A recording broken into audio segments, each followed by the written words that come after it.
Today I'm having to do probably what a lot of people have to do with commercial off-the-shelf control cables. Here we've got a 1969 BSA Bantam B175, but this could apply to any motorcycle. So I bought the cable from a reputable supplier that was advertised to fit the bike. I checked the inner and outer cable measurements, and as we can see there, it is on absolute max adjustment. New shoes, new cable, and no adjustment at the control lever end on the handlebar.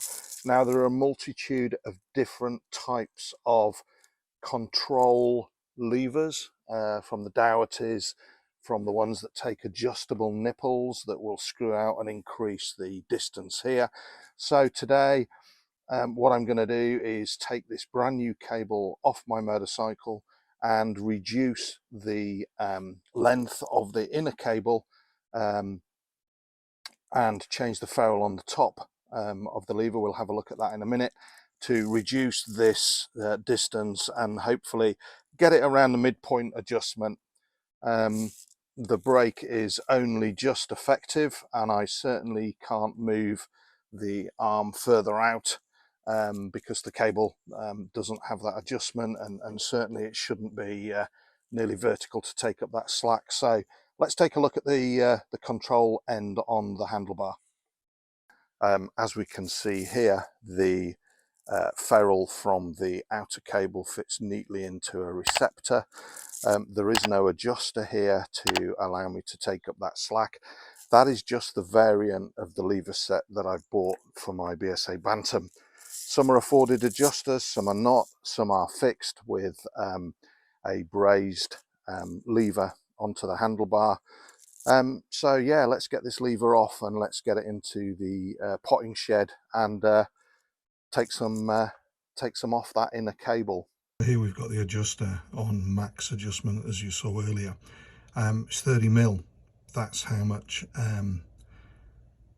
I've got to try to lose, but obviously 15mm would be midway on the adjuster.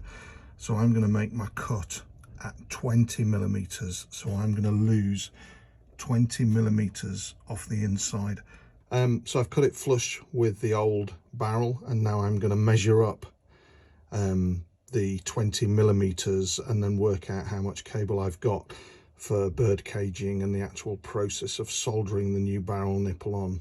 All I've done here is measure down from the tip 20mm, so that's what I can afford to lose, including the space taken up with the new barrel.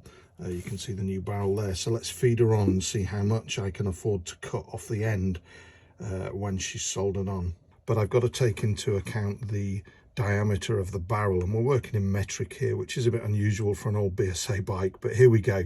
So I've moved the red tape down 25mm, so when the barrel is at the extreme end just touching the red tape, I know that I've effectively lost a 20mm internal cable run. Let's trim off the cable now to the right of the barrel nipple, and we'll bird cage the inner cable ready for flux and eventual soldering. But what I've done there is I've bird caged the cable over, and now I'm going to flux the cable and let that settle for a couple of seconds while I get my MAP gas torch ready for the actual soldering.